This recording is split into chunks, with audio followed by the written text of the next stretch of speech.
So if you go into this meeting to talk shit about your boss, what you are going to be labeled as is a problem, a headache, etc. However, if you've worked with this person for a long period of time, why would you expect them to be any different? Why are you expecting them to change when they're probably doing no work? So then it's not really a them problem, it's a you problem. So what you really want to focus on is big fucking dreams. All right then. You got this. Hey, big fucking dreamers. So pumped to be here with you today. And this is Hannah Hotline. So welcome to Hannah Hotline. I'm so excited about this. I've been thinking about launching Hannah Hotline for a very long time. So this is going to be a segment. I think I'm going to launch it every other week, and it's an agony aunt segment. So you guys can write into Hannah Hotline, write in any of your challenges, frustrations. I want to hear them. You can submit to hello@hannahkissel.com, and that's Kissel, Kissel. And what this is I want to hear from you guys. I want to hear from the listeners. I often get questions in my DMs all the time from people who are asking me for advice based on the topics that I am discussing. So today we are going to talk about a really common topic, which is I hate my boss. And this was a listener question that I just thought I really wanted to talk about because it is something that it happens quite frequently. And this topic does come up a lot. And it comes up at any seniority. This could come up with directors or VPs that I coach. It could come up even with C-levels who are talking about their chairman on the board. So whatever type of seniority, let's just think about who is it that you work with that you have conflict with. Let's just get right into it and have the first letter in Hannah Hotline. So I'm going to read the letter now.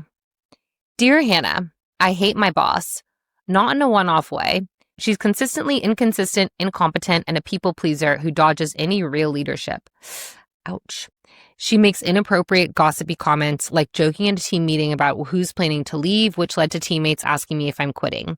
She projects, avoids hard conversations, and I don't trust her feedback. It makes me anxious and angry. I have a one-on-one with our VP on Friday. I'm tempted to tell him everything, how she's out of her depth, how she turns career development into gossip, and how I can't rely on her. Part of me really wants to throw her under the bus because it feels justified and he should know what's going on. For wider context, in my career, I do want to move into a leadership position. I'm in a senior IC role right now, but I think I could do a better job than what I'm seeing. I could set clear expectations, give direct feedback, and actually support people. I also want to ask him about career paths into leadership and whether there are more opportunities coming up.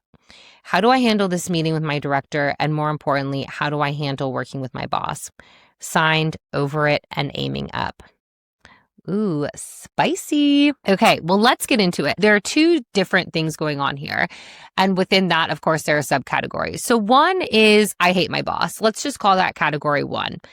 Category two is the conversation with my VP. So the conversation with a director who has a lot of influence over your career. So let's take the first category first, which is I hate my boss.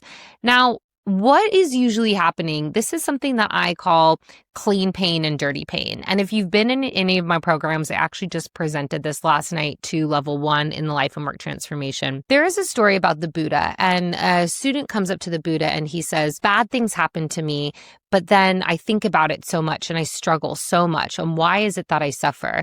And the Buddha says, it's like two arrows are going into you. So the first arrow is the bad thing that's happening, which is creating suffering. But then the second arrow is everything that you think about that, which creates even more suffering. So if we look at this is a term called clean pain and dirty pain from acceptance and commitment therapy, so ACT therapy. The theory is that there are two different types of pain. One, the pain is you have a shitty boss.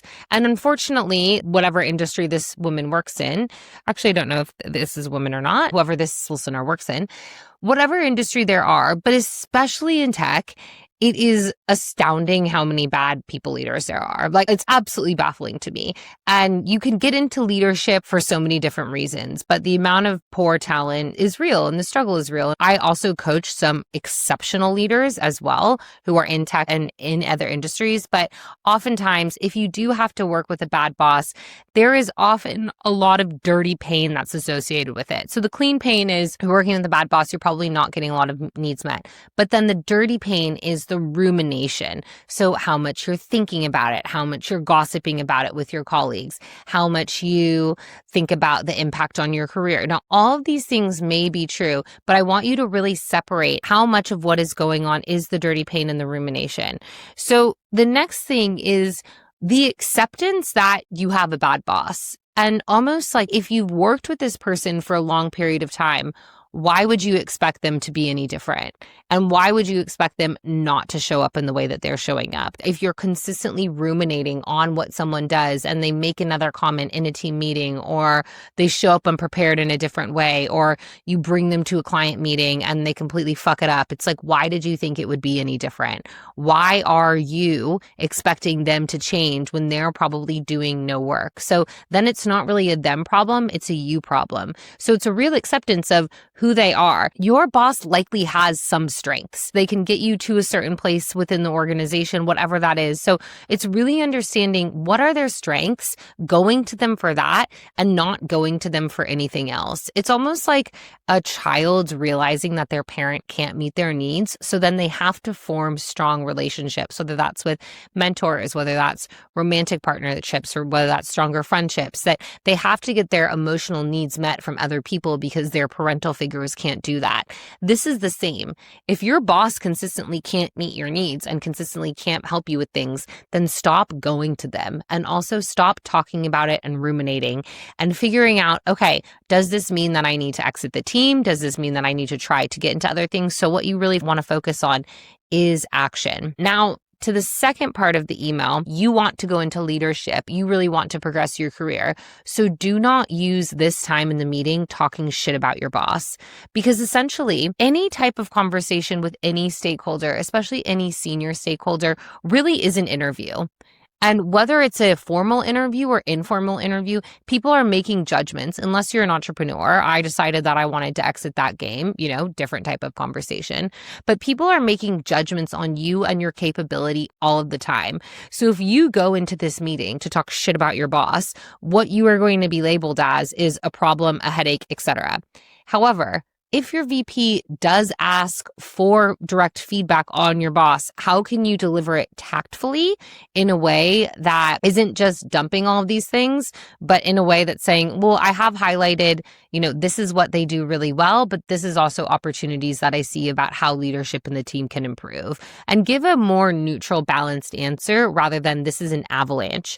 So how you want to be using that meeting with your VP is talking about what you're seeing in the market, talking about industry trends, talking about ways you think the business could improve. What are you seeing at both a macro level and a micro level? To think about how can this conversation elevate you, but also show how you are ready for leadership, rather than this person has just used this really precious time to actually just complain to me about what is not working. So in conclusion, really looking at what's the main issue here. Is it that you are ruminating, how you're thinking about it? Are you gossiping? How can you stop that? How can you get out of the dirty pain? But then also really understand, what is your manager good for? And can you just utilize them for those things?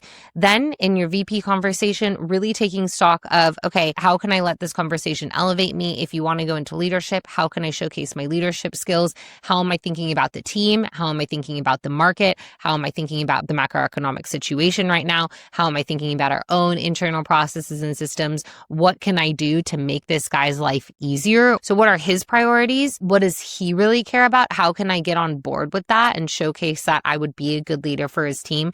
That is really what you want to be doing in this type of meeting. So go out there, do that. And then also another thing is, I would really take an inventory about how much mind space this is taking up.